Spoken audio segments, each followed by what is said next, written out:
I'm Jeremy Taylor, the Brit on the radio in your lugholes. Let me introduce our amusing and elusive somewhat panel for tonight here on Wednesday Night Undressed. Indefatigable as always and somewhat indomitable Kathleen Taylor. Hello. Jason Springer's with us again. JT, what's good? Yes. The Magic Dr. Orlando. Yo. The Magic Dr. Orlando. Yo again. Just Josh is with us. Thank you for having me again. It's always my pleasure. And Brennan Conroy seems to have wangled a seat at the table. I'm just bored, so I've got nothing else to do. Lovely. Right, well, last time we asked for subject suggestions for discussion on Wednesday Night Undressed, and we got lots of interesting input. One which we need to put away, get dealt with, put under the bed.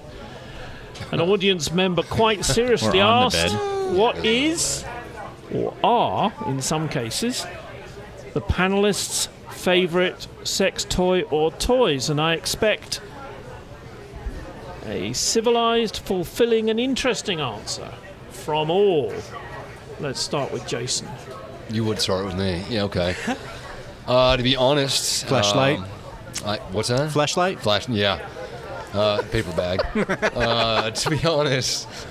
No. He didn't say flashlight. He said fleshlight. Oh, I thought... No. Okay. Fleshlight. No, there you go. Oh, Jesus. To be honest... Here we go, right? I'll pull up the pictures, yeah. Or the members are not... Oh, geez. We don't need to use the word member. Thank you. There you go. Use the word member.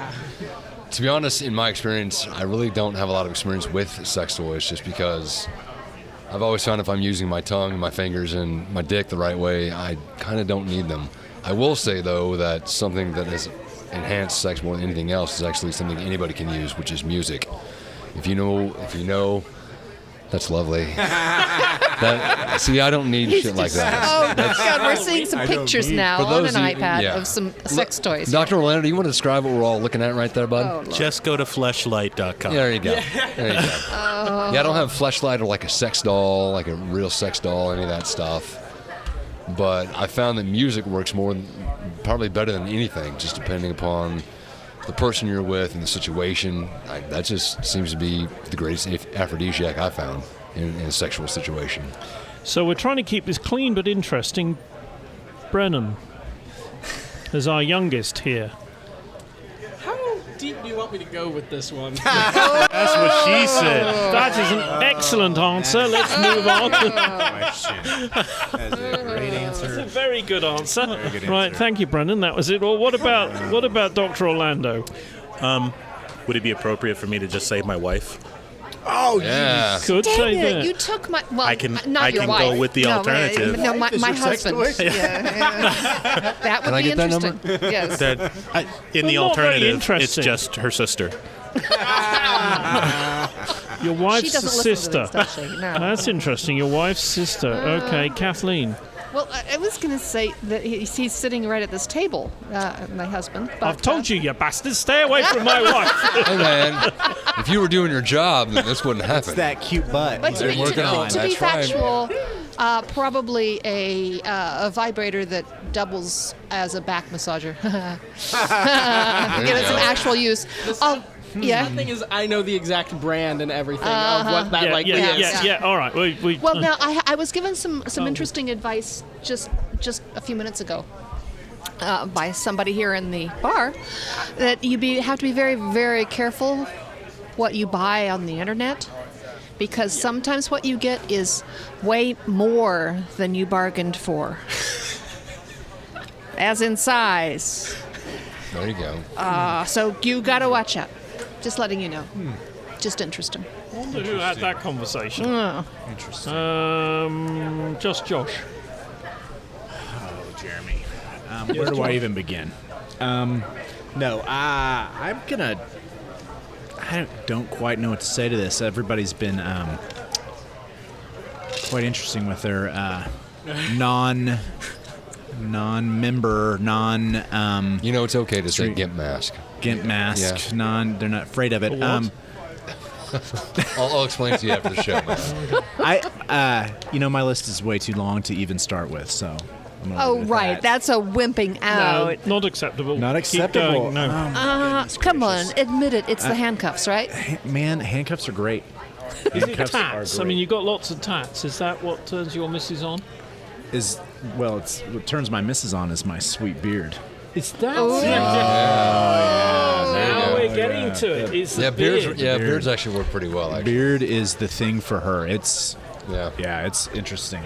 Does she want to touch it and all that sort of I thing? don't think that's the point, no. Yeah. Well, there's lots of points on the beard. Really?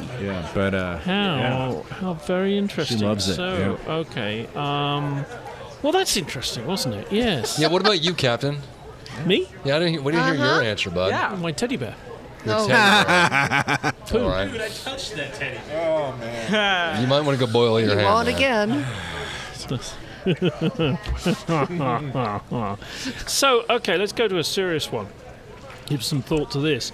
A politician commits an immoral act, and we don't need to get into, who defines immoral and so on. But a politician commits an immoral act. How can they then behave ethically? So, thinking of someone like Clinton and Monica Lewinsky, and he's the president. So that's how can someone maybe who has an affair, how can they continue being an ethical politician? Dr. Orlando, I get to go first? you get to go Oh, first. you lucky boy. So, I don't understand why we're limiting this to politicians. I mean, we got a shit ton of people. It could be a teacher, for example. You mean somebody in a position of authority, huh? Yeah, it could be anybody. I mean, Dr. King, Martin Luther King, had affairs outside of his marriage. Does that make him an unethical person? You got to look at the difference also between the words. Unethical means outside the bands of behavior for your profession or whatever. Immoral is completely defined by whatever ethos of the group you're in. I mean, immoral means different things for different people. Exactly. So there are different things. Well, I didn't say unethical. I said, can they then behave ethically?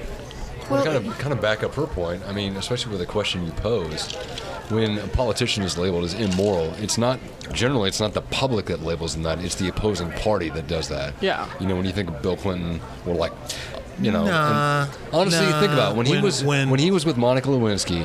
When but the Nixon people didn't was care. called unethical, it wasn't the other party that called him But unethical. I'm just giving like a modern example Okay. of Slick Willie when he was having all those affairs. The people we didn't care. We're like, okay, so he's done that. Like, what president hasn't done that? It was just the opposing party that just went after him and tried to impeach him. I mean, it's more when you get into politicians, it seems to be the opposing party that will label them immoral, not necessarily the people. And that harkens back to your point about the groups. Yeah. I don't care if they're immoral. I think all of them are unethical. And I think with the state of the affairs that are going on today and the way that they get around all of the different tax breaks and all of the different things for themselves and the things that we pay for as citizens for them to do is unethical. I don't care if they fuck their secretary. Honestly, I don't. Exactly. So you're not worried about private life? No, because You're worried everybody about has a what they private do life. How How they behave and how they handle themselves and how they drive our country, who they have sex with, how much alcohol they drink after hours, or if they snort cocaine is none of my business, just like it's none of your business if I do that, or if they sleep with other people. As long as they don't abuse people or whatever. Right, Yeah. exactly. Well, But when they're abusing their power for their own gain Then or that's their a problem. own people's gain, that's unethical. Well, so let's throw another, just a pointer into this one, which is what got me thinking about it, is the current Treasury Secretary had to go off on a social with his wife, and she got into a lot of trouble by tweeting stuff about her wardrobe and everything else, and he used a government jet to get there. And in fact, was going to use the government jet on a number of other occasions to go on personal trips. And the Democrats and media crawled all over him And some what have you. Republicans. So, Using government jets is not immoral. It is unethical. unless, of course, it's pointed out that he is, in fact, a cabinet member and is required to have secure communications wherever he is. Not true. With secret. No, he is. No, he No, absolutely is. other people He in his ha- position have ever had to do that. No, Well, it's a he has to crummy have excuse. the Secret Service have confirmed to the media that he is required to have, and going on a government jet, which he has now decided he's not going to do, by the way. Because he didn't really need to in the first place. But that's a political comment. What I'm No, saying he's is, just admitted he's not going to do it anymore. That means he didn't need to do it in the first place.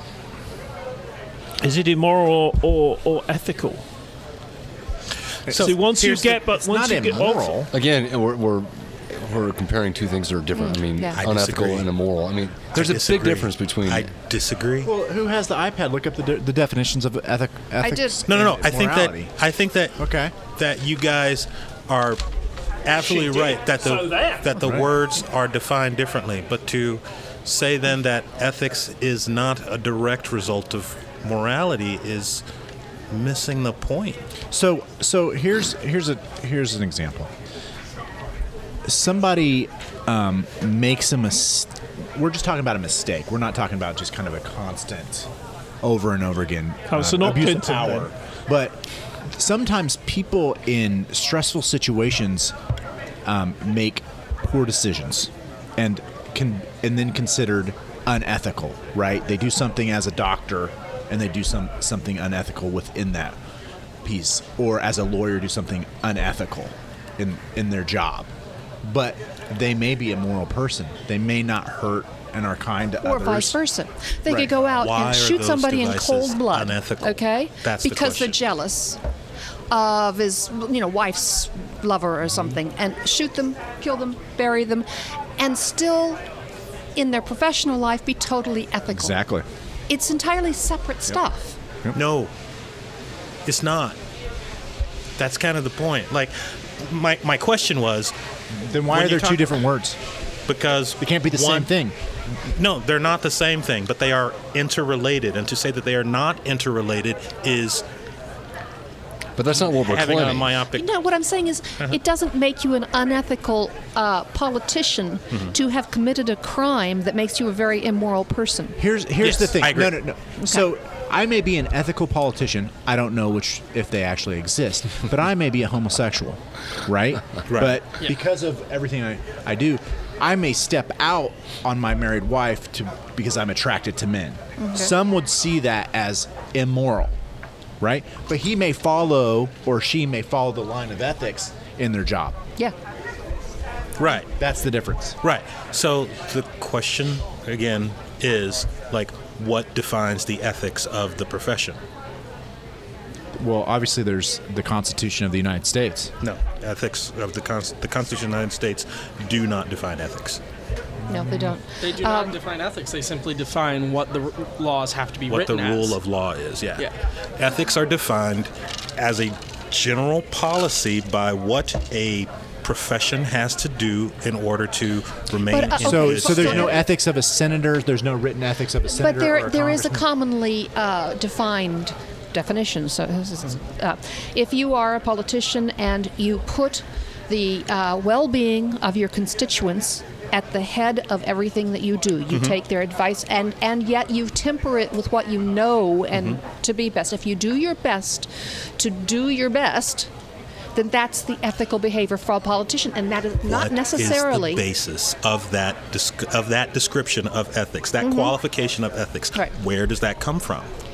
You can still have done something immoral and be ethical in that job. What you have to watch out is Almost when they absolutely collide. cannot. That's kind of my point. By the definition that you just gave of what an ethical politician is, putting others before yourself or putting the best interests of others ahead, that by definition says you cannot commit an immoral act and be ethical. You're going to be a good lawyer. You will never lose cases, I can tell. No, I don't think it does. An individual immoral act does not negate what you are doing in your job. I didn't say it negated what you were doing in your job. But if your job is to do X and you do the opposite of X, then you're not doing X. So you're immoral? Well, you absolutely. I don't think anybody here is questioning if you do an immoral act, you're being immoral. So Ben Carson, who attempted to stab his cousin or whatever the hell it was, is an immoral person and therefore unethical. No, I'm not willing to make that differentiation. Well, then they don't. You're not making any sense. No. What I'm saying is that there is a component of morality to ethics, and they are near inseparable. Well, of course, nothing's black or white. The difference is we've gone from can you say a politician is unethical to saying a politician is immoral. Well, yes, every politician on the planet, every person on the planet is immoral. That is almost a trivially true proposition. No, not true. Case in point. Okay. You're a doctor. Right. You have patient-doctor confidentiality. The patient confides in you that he is about to go kill a room full of people. Right. Do you tell anybody? That's unethical. Not telling anybody is immoral. I was going to go there, but you took it for me. That is true. I would actually not think so. If you have a professional responsibility to not tell that information, then you don't tell that information in your professional capacity. That's immoral. That is not true. So Thank you. I can't. No. This is exactly where I'm about to go, though. Okay, Here's one.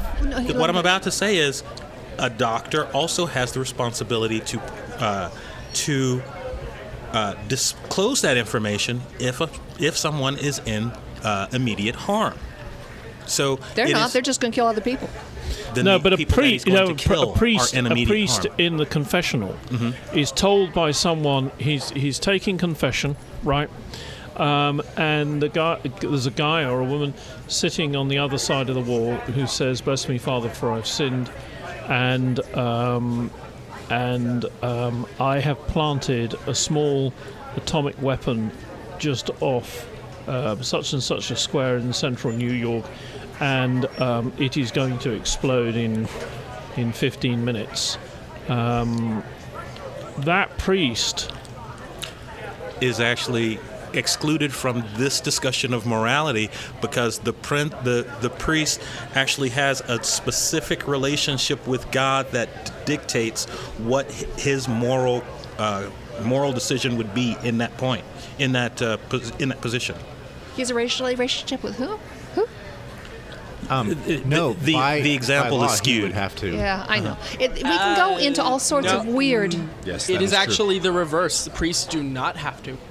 No, there are certain things that a priest have to do, and that has changed in the last 30 years. That if somebody confesses a murder, or something like Jeremy says, by law they have to. Oh, tell really? the police. I didn't know that. Ethically viable, morally outside of the purview.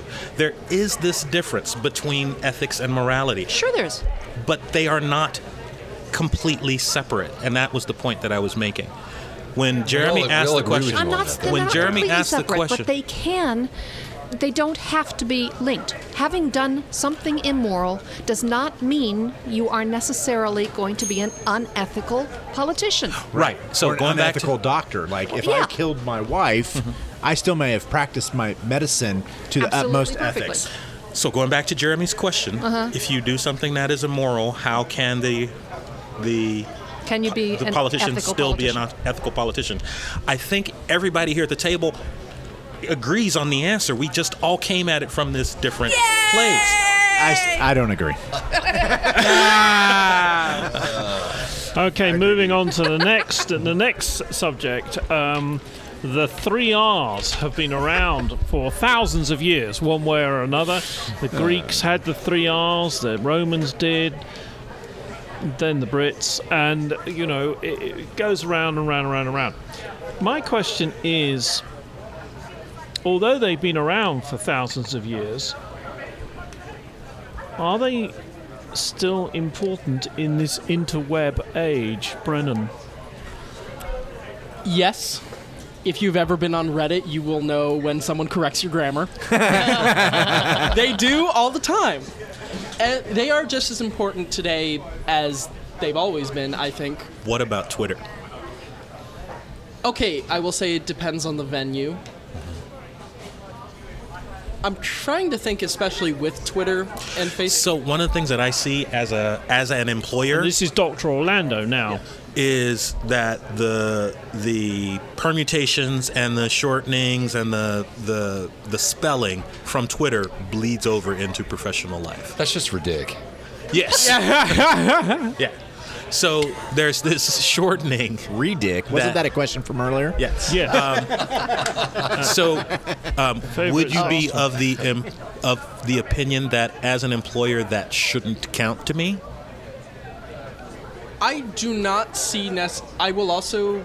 Actually, I will completely go in a different direction than what I've just said. I do not know why that is necessarily important. Okay. No, and that I is personally do not understand why that would necessarily be considered important, because you tailor what you are saying to the audience you are trying to reach. Mm-hmm. And if that audience will still understand what you are trying to communicate, why is it considered less professional that a spelling is different from? Well, I think professional is a little bit different. Again, this actually ties back into the question that we just had before. When you are a professional, you have a requirement to be clear and understood. So spelling absolutely becomes important in the life of a professional. Grammar, like making sure that you follow the rules. But as I said, you still tailor it to everyone you are trying to reach, and you are trying to tailor it to make sure that those you want to understand every single thing you are trying to No, communicate. not So lawyers. there's- They try to so- make it so they can't understand. So if I'm writing, and we talked about this not too long ago, different audiences, like a cover letter for something, you're going to want to spell though the right way as opposed to THO, right? Which is still annoying, but it's still the evolution of language. Yes. We're still evolving Because- as a people, but there's still a way we write for certain venues, for lack of Yes. a better word. Absolutely. But if I'm Purposes. certain purposes, but if I'm going to be on Twitter, which I'm not, Good call. I would. You have to obey by certain rules that Right. are put into place. There's certain rules when I apply for a job Yes. that I have to put into place so I can show that I'm the best candidate for that job. Yeah. Right. Which would be spelling and grammar and Appropriate. Yeah. But if I'm looking to hire someone if you can't add 2 + 2, fuck off. That's the one of them. Yeah, arithmetic. Yeah. if I'm looking at 100 applications and 75 of them have the same grammatical, for lack of a better word, mistake, but it's so commonly used that I'm seeing it on very literally more applications than I'm not seeing it on. Am I on the wrong side of this? I guess I would choose something different to look at if it was 75 and they're spelling it the same. Then I don't know if you're necessarily looking at it wrong or different. I would go to the next question on the thing that you're looking at to see if they're more qualified. Right, that let's- example kind of let's- feeds let's into... Let's go to Jason and get a detailed response. What you just gave there, I mean, that example you gave kind of feeds back into what Josh was talking about, because that 75%, yeah, they have that grammatical error, but again, you are writing for a specific purpose to get a job. Right. So you should be able to spell whatever that word may be, whatever that grammatical error. You should have written it correctly, because again, you have a certain purpose. I can tell you that the whole idea of incorporating technology and the changes in our language, it is detrimental to students' writing. I mean, I cannot tell you how many students, I see high school students all the time that they can't write, their handwriting is atrocious, they can't spell, they don't know how to use periods, they don't know how to capitalize, they don't know the rule of capitalizing the first letter of a sentence. I mean, things that we learned when we were in first grade, they don't do this anymore. And that just is amazing. So seriously, you don't feel like old man Springer right now? No, not at all. I look at them and I go, what the fuck is wrong with you? Who failed you as a teacher, or who didn't teach you this? And here's my question to that. Why is that so important? I'm seriously curious. Why is that so important? because you are still trying to. If you just sit there and just send me a bunch of words and there's no periods in there, I don't know when thoughts stop. I don't know what you're The periods, okay, yes. I don't know where sentences start or end. I don't know what idea you're trying to communicate. I don't know what's important in your sentence because you're not using commas or anything like that. All of grammar and All of punctuation grammar and is spelling important. Kathleen. is important to that. The purpose of it To communicate your idea is and to convey your communicate message. clearly, concisely, without extra meanings in there. And that's why it's there. And using it poorly means you are not communicating well. But And this the is- idea is to show that you can communicate well. But this is still going to what I have said earlier. You are still trying to communicate exactly how you understand. If you are not communicating in the way that the person understands, you are doing something wrong. There is a point, though, at which the rules almost become arbitrary, I think. Oh, the rules are completely arbitrary. Like all of our grammar rules are just what we have decided Right. we're going to do to make sure that everybody's on the same page. It seems arbitrary, though, because you get to a point as you didn't do this. My sentence is still conveying exactly what I mean, though. Why is that? No, it's necessarily. not. No, it's No, it's not. not. That's In not certain true. cases? No, it's Well, not but because. then how do we know what certain case that you're implying or Okay. inferring or Here's telling an us about? Or what if do you- don't what you use are the stressing? proper noun or a adjective or punctuation? How do we know? Especially if you're not spelling the words right. if you We have don't- to then guess at even what the word is. And if you Brennan, don't you were going to use, give us an example. Brennan, if you haven't picked up, I'm arguing both sides of this, so I don't can, feel I bad. can tell, yeah. Is that your As theme tonight? usual. Yeah. Is that your theme tonight? That's Yep. my theme. Yeah. Yeah. Sex toy, no sex toy. Sex toy, no sex toy. pick a side, damn it. And the reason I'm doing that, literally, Brennan, is because for the most part, I agree with you. I agree that if I'm talking to you and I am using a mode of communication that you understand, then that should be perfectly fine. But the duty is on me, though, if I'm in a different situation, communicating with different people, to be able to make the code switch. Know your audience. Yeah, you got to know your audience. And that's exactly what I've said the whole time. It's on you to make sure that the person you're communicating with knows exactly what you mean. Otherwise, you're not doing your job right. But in certain cases, there are rules of grammar and such that look like they would be silly to keep applying. But I'm not going to dumb down how I communicate for given people. Why is that dumbing it down? And I think this is where Brennan and I agree. Just because I don't use every rule that is typical of a letter, for instance. Right. Personally, I know maybe 3 headings to go on a letter. I know there's like 50, but I don't know them all. I don't care to know them all. And that's fine. Uh-huh. But things like using periods. Or knowing how to use a comma Or no- properly. or- there you go. Or to say, if I don't know how to use it, don't use it. Yeah. Knowing how to People end kinda a what's goddamn happening. sentence. Yeah. But this Yes. is exactly kind of what's happening. Like, Yeah. I'm sitting in class this week, and my instructor says, or my professor says, nobody knows how to use an apostrophe. And I say, okay, I can believe that. And because I know that, like, if you go to one style book, it says do this. You go to a different style book, it says do that. And she's like, no, I don't think you heard me. Nobody knows how to use an apostrophe. It's unknowable.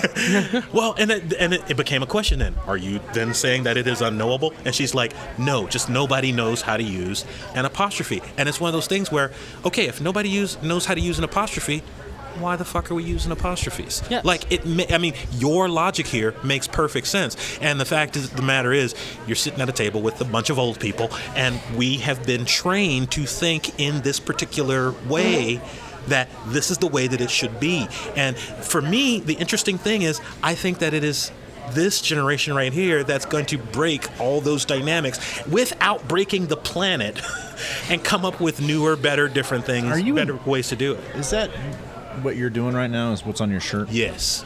So, have you written one of those yet? I have read them, and they are hilarious. Those are terrible Yes, to write. yes. I had to write a few in undergraduate. We're talking class. about legal briefs. And why aren't we Jesus. changing those? Those are what we need to get to. Actually, we are. So regular Yeah. people can understand. There you what go. the I don't think heck is that'll going ever on. happen. No. But we are making them so that at least lawyers can understand them. Like, if you look at one that Good was luck with written in the 1900s, even, like, you don't have to go back very far. Just go back to, like, the 1920s versus something that was written in 1970. The way the language is structured is so very different. And then if you look at something that's written in the last 5 years, it is almost written in semi-understandable English. So no, I think it's Okay, scary thought. Uh-huh. In a few years, we'll all be using Trumpies. We're all using Trumpies now. No, we are Trumpian. not. We Have speaking you Trumpian. ever said the phrase fake news? I will never do that. I'm not sure I ever have. Okay. Yeah. It annoys the Yeah. piss out of me whenever I hear it. Yeah. Yeah. Yeah, I'm guilty of But that. I think in sarcasm more than anything. It I doesn't know matter. plenty of That's how it. people who That's use how it. that in serious because it's also a great term just for using it in actual conversation because there's whichever side you decide to view on it because the definition of fake news has become corrupted by whichever side you look at politics. But I'd rather go with untruthiness instead of fake news. Yeah, truthiness is a good one. And untruthiness is even Untruthiness. better. There's kind of like a gray area. Like some of it could be true, but some of it could Yeah, I be know, not so yeah. true. Moving on. As opposed to just fake. Yep. Why don't we just go back to Bushies and go with misunderestimate me? That's a beautiful. I thought you meant It the is beautiful. first question. Ah, yeah. You know, even though it was Bush, it was beautiful. Even then, when he said it, I think they misunderestimated me. He was a Moving- handsome man, at least. Moving on to our last subject tonight. Nearly everyone uses the internet and cell phones. In the immediate wake of a terrorist attack, law enforcement may turn off cell phone coverage. They do this to forestall the terrorists using their cell phones to set off other devices and stop them communicating with each other. This happens. Happens in the UK. It happens in Paris, and there is the capability of it happening in New York.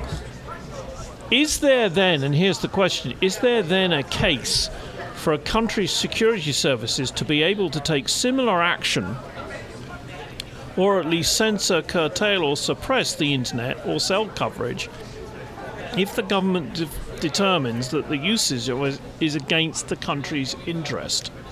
For example, it's easy to find out how to make an explosive device on the internet. So is there an argument to take that out, to censor that particular part of the internet? Or, for example, to forestall the organisation of a huge, believe me, huge march on the Capitol? Did you guys notice that Trumpism right there? Uh-huh. Yeah. I think it was on purpose. Yeah. Yeah. My point is that I and a number of other people are concerned about where the current regime might go. Does the government is there a case for the government being able to turn off the internet in certain areas? And then how are we going to get it turned back on again? And then how do we get it turned back on again? Dr. Orlando. So, Brennan, I was just extolling the virtues of your generation. This is where you guys are all fucked up. So there's this study that just came out recently that said that the millennials are overwhelmingly in favor of authoritarian governments, strongman governments, that kind of thing. Seriously? Yep. Yeah, overwhelming. You know why that is? No You know why that is? Why? I can tell you why that is. Because, no offense, they like to be told what to do. They can't handle things being ambiguous, and they need reassurance all the time. And when you have an authoritarian government, the authoritarian government reassures you all the time that you're doing a great job or you're doing a bad job. Wow. So for me, this question ties directly into this because, again, I like the question, but I think the question is kind of missing the point. Like, the government can, without question, do everything that you just said in the question. It's not a case of whether or not they could or even whether or not they should. It's whether or not the populace will rise up in revolt if they do. So it's a matter of when they'll do it rather than I whether. really think it is. I mean, Jeremy has already just said that it's already been done in Paris. It's already been done London. in London. temporarily. So, but still, it's temporary there. Yeah, right. So, I mean, is it temporary in China? Like, they censor the internet 100%. Yeah. There.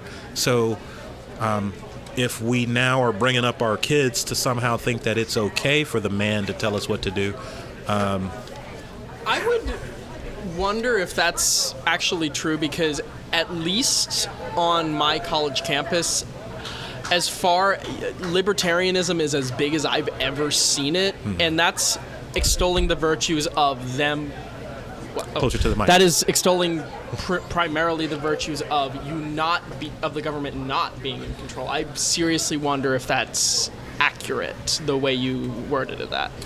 I mean, obviously, I was paraphrasing and that was trying pretty general. to generalizing and stuff like that. But that is one of the characteristics of millennials today. Not all of them, of course, but some of them, or some of the characteristics.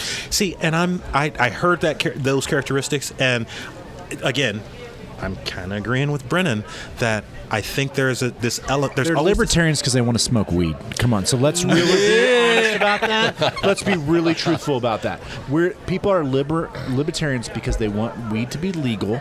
They also want to be able to own guns. They want more freedom. I get it. And they don't want to pay taxes. But Yeah, exactly. simultaneously, you just said, and for me, this is okay. But I don't believe the millennials are a huge part of that movement. So, I would greatly argue that. I would extremely argue that. Then why don't we have a libertarian president? You would extremely argue that? I or thought more we- libertarians in That was me being dumb. Yeah. Kathleen, Yeah. your turn. Okay, I'm a little lost again. The question is, are we expecting the government to become authoritarian and cut off and take steps to keep No, the people question from, is very clear. communicating with each other? The question is there a case for a country's security services to be able to turn off cell or internet if they determine that the use of that internet or cell coverage goes against the government of the day? but didn't you start the question by saying that I there might is have at done least that. Has two nothing to do with governments this at all. that have already done they're this? already Yeah. doing it. No, I'm talking about America, aren't I? America. You're Americans. For example, there was the Women's March back at the early part of this year. You let women right? march? You know, with the pussy hats and everything. Yeah. And Many of my fingers. That's a good sex toy right there. yeah, they're good. The pussycat hat, right? It's not called a pussycat hat. It's a pussy hat. All right, pussy hat, whatever. Now, two ladies came on my show, on my radio show, and I'm concerned because they will have got tickets and done other things, and the government know that they went on that march, right? The government know that there was a big march coming. Now, it's fair to say that at that time the government was very new, so they probably didn't know what to expect. Today they would know what's coming, and so and if they can say, look, there's a security issue, should we shut it down, like they did in Germany in the late 30s or Italy? Is there a case for that? I'm almost more worried that the large private companies would have more power to do that sort of stuff than the government. I am annoyed that we don't recognize that our government has been shutting down protests. Exactly. They've been doing this for a long time. Like, this is not new. It's frustrating. Okay, I dislike Trump as much as everybody here at the table, but the notion that because Trump is now in power that we're now going to start shutting down protests is it's frustrating. It really kind of feeds into the some of the arguments. Well, but also I think Jeremy's also talking about the government shutting down essentially freedom of speech and communication. Government has always shut down freedom of speech. Exactly. That's I totally what agree they with you. do. But because it's Trump, people now, they look for kind of any excuse and look for anything to maybe kind of point the finger at him because there's a lot of dislike towards that man. Right.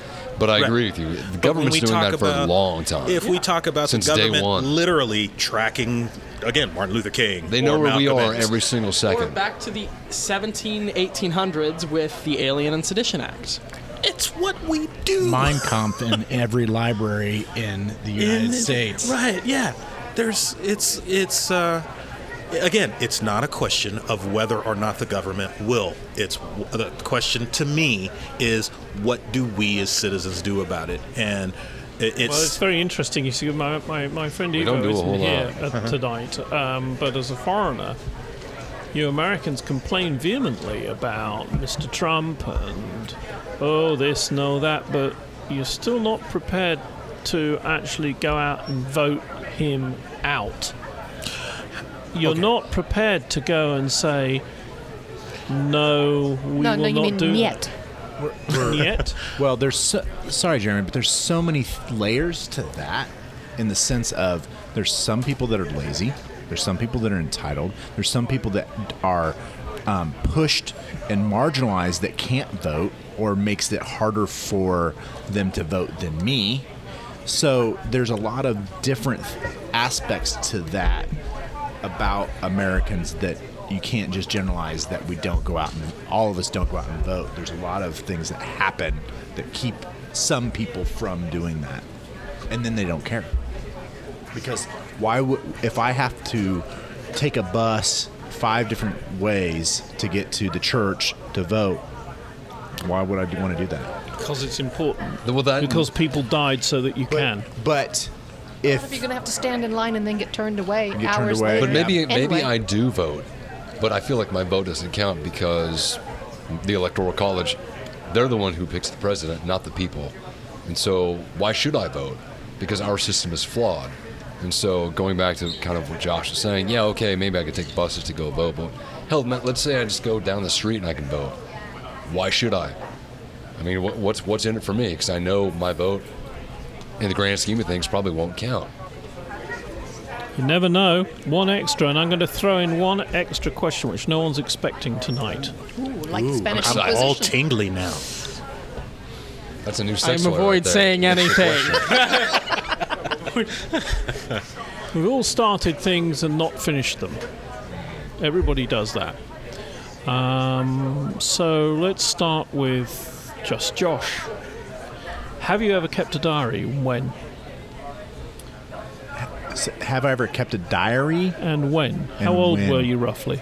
You know, I wouldn't have called it a diary, but there was a time in my life, about 7 or 8 maybe 9 years ago, I had a journal, and I used that journal to help me cope with some hard times in my life. I would write my thoughts down and my emotions down that was going through that, and then when things went for an upswing, I burned it.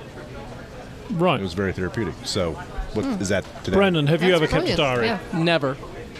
Never? I never have. Okay. Dr. Orlando. On and off constantly. I am actively not keeping one right now, but 6 months from now, I'll probably start up again. And when did you start? Usually I start when No, things... when did you start keeping them? when I was a young kid. I'm guessing like 8 or 9. Kathleen, have you ever kept a diary? No, never. Never had the urge? Never. Jason Springer now. Like Josh, I kept a journal, and I did that pretty much almost all throughout my 20s. And also in the early part of my 20s, I also kept notebooks of thoughts and poetry. And not exactly poetry like nice poetry, but more like kind of modeling after like Henry Rollins, just my depression or my anger or whatever. And I still have all of that stuff. How about you, Jeremy? Occasionally, I would keep a diary, more of a day book, actually. We were taught to do that when I first started in business. The boss kept us a day because it was explained to me that if you keep a book and you date the pages, by the time you've gone through it for a long enough time, you keep doing it every day, then it's legally acceptable in court as evidence that you had a conversation. You go back a year, 18 months and say, I had a conversation with that person who told me, and then that's acceptable in court. So I've kept one like that, and you'll find architects, for instance, keep diaries because they want to keep a note of what the weather was like to see whether a job was being done and people working. So some interesting things this evening we've been talking about here on Wednesday night undressed at Conroy's. We want to thank our sponsors, who are in fact local tonight. They are in fact, of course, Conroy's. Having a young Conroy with us, we'd like to thank our panel, the indefatigable and in fact tonight the irrefutable Kathleen Taylor. Jason Springer now with us. Of course, the magic Dr. Orlando. Just Josh. The magic. Thank you for having me again. Josh, Doctor of Magic. Josh has been with us. And as I say, our sponsor for tonight, young Brennan Conroy. We'd like to thank as well Eric, the producer, and his co-star, Neil Rasmussen. It's quite a palaver putting on a podcast. It's important to understand it's not just two microphones. We have a whole crew here doing all the recording, and then there's all the production stuff that goes into it. So thank you again for listening to Wednesday Night Undressed. I'm Jeremy Taylor, the Brit on the radio.